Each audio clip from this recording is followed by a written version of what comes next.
Yo, what's up mga kaibigan? Nalina tayo magkwentuhan. Nilabas ng Bleacher Report ang kanilang top 100 greatest NBA players of all time list, and obviously ay naging controversial ito dahil lahat naman ng tao ay may kanilang sariling opinyon at natural lang din na hindi lahat ng tao ay pare-pareho ang mga opinyon. Subalit hindi nga lahat tanggap ang ranking na ito at sa palagay nila ay malaking disrespect sa kanilang mga idolo ang naging listahan ng sikat na sports news outlet. Hindi na natin isa-isahin ang top 100 dahil aabuti nga tayo na ng matagal na oras. Subalit ito ang top 10. Number 1 ang 5-time regular season MVP, 6-time finals MVP, and 10-time scoring champion, His Airness Michael Jordan. Number 2 ang 4-time regular season MVP, 4-time finals MVP, and all-time scoring leader, the King LeBron James. Number 3 naman ang 6-time regular season MVP, 6-time NBA champion, and 2-time finals MVP, the Cap, Kareem Abdul-Jabbar.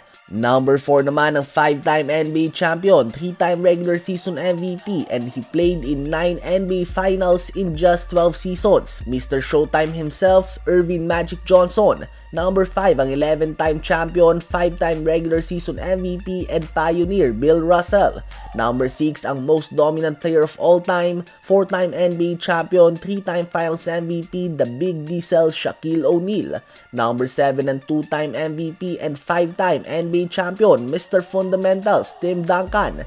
Number 8 ang Great White Hope, 3-time MVP and 3-time champion Larry Bird. Number 9 ang mala video game ang stats at hawak ang iba't ibang record, the Big Dipper Wilt Chamberlain. At number 10 naman ang only unanimous MVP sa history ng NBA, 4-time NBA champion, 2-time MVP, and all-time leader sa 3-pointers made, the Chef Stephen Curry. Madaming controversy dito, subalit isa sa mga biggest controversy ay ang hindi pagkakasali ni Kobe Bryant sa top 10. Ang 5-time NBA champion and one of the greatest icons ng sport basketball ay number 11 lamang sa listahan ng Bleacher Report. Naging controversial ito dahil sa listahan na ito ay sinasabi nga ng Bleacher Report na sa year 2000s ay hindi si Kobe ang naging best player, bagkus si Tim Duncan.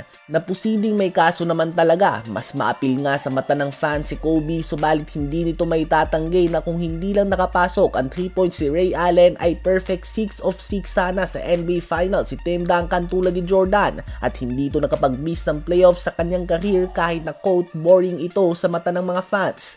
Ganun pa man, si Kobe nga ay 18-time NBA All-Star din. Madami din ang record na hawak niya. True definition of hard worker at andon ang respeto and fear factor sa kanya ng kapwa niya players. Bukod nga sa sinasabi ng Bleacher Report na si Duncan ang best player ng 2000s era o si Shaquille O'Neal, sinasabi din nila na sa listahan na ito ay angat na si Steph Curry kay Kobe Bryant. When it comes to ranking Kobe ay medyo magulo talaga ito. Some are saying na top 2 ito sa likod lamang ni Michael Jordan. May iba naman na hindi siya kasali sa top 10. Halo-halo nga talagang opinion kay Kobe. Kapag tiningnan mo ang accolades and stats ay posibleng labas talaga siya sa top 10 kumpara sa ibang pwede makonsider sa listahan. Subalit kapag eye test na ang pinag-usapan ay talagang bibilib ka din dito. Kaya naman pasok siya sa top 5 or top 3 ng iba.